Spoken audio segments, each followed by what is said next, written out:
David Ocasio TV here with the Anti-Police Terror Project. This founder? Co-founder, Kat Brooks, ladies and gentlemen. You guys might have seen us together at the Tyre Nichols demonstration. She let me do a poem, which I'm very grateful. And I just want to let everybody know that demonstration, I stand behind APTP and everything that comes with it. So anybody with a problem with how we got down, your boy Doc Vizzle said, what you gonna do about it? No, I'm just playing. But seriously, she gets to call me at any point, anytime, and I'm pulling up.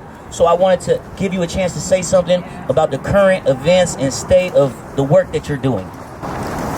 You mean here at Wood Street or just in general? Because here at Wood Street, really what we're here to do is be in solidarity, right? And follow the lead of the people and make the connection that all violence is state violence. Because people are like, well, don't you just deal with the police?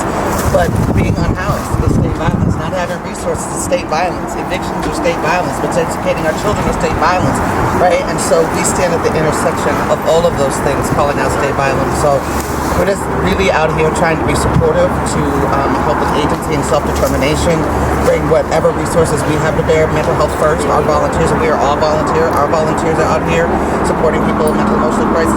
Folks get arrested, we're bailing folks out. That's business right now. Now I'm coming to learn the words self-determination to perhaps mean that you are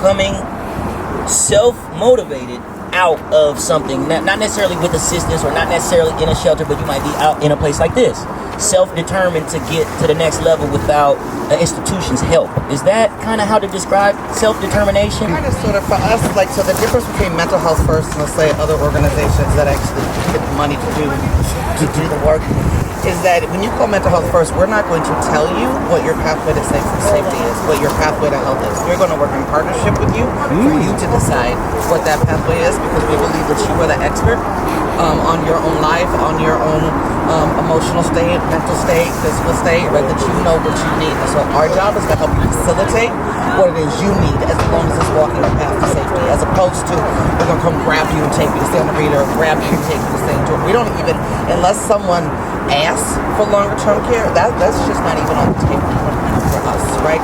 Because 9 times out of 10, 8 times out of 10, 9 times out of 10, the best care, the best pathway to healing is found in community and with family and outside of institutions, and incarceration is never the answer to deal with any of the crisis that our people in the streets are facing.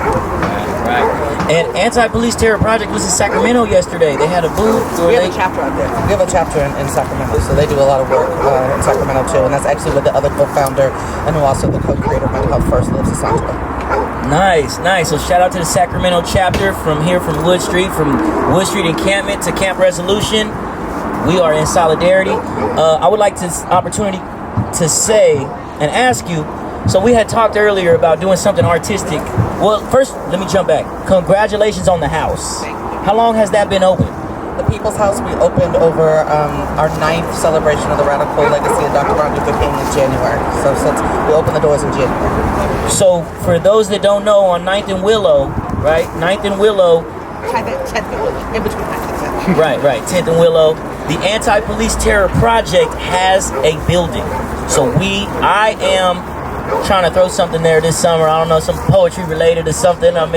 So stay tuned for that. Big news. But last thing on the way out, we talked about the current events. Can you talk about broadening it up just so that people know exactly what Anti-Police Terror Project is? Yeah, so the mission of the APTP is to eradicate state terror in communities of color. We do that in a bunch of different ways. We do that policy, right, at the local and state level, like folks don't understand or know. I think a lot of times that the defund movement was born here out of APTP in 2015. So that national rally and cry, of course, came out of Oakland. We stayed being the vanguard. So we continue to work on local budgets and try to divest money out of policing and into things that actually keep us safe. We train folks on how to do defund all across the country. We got Mental Health First that doesn't just respond to mental health crisis, it responds to intimate partner violence, it responds to substance abuse issues, it responds to intercommunal violence. We're training municipalities and orgs like around all that, we have just launched a coalition that's going to lead up to a bill to get cops out of traffic stops. Right, it's one of the primary ways that our people find their way into the legal system. We work directly with families. We've got a family support group. Every single Sunday, we do everything from organizing to running errands to helping people with material conditions like paying light bills, etc.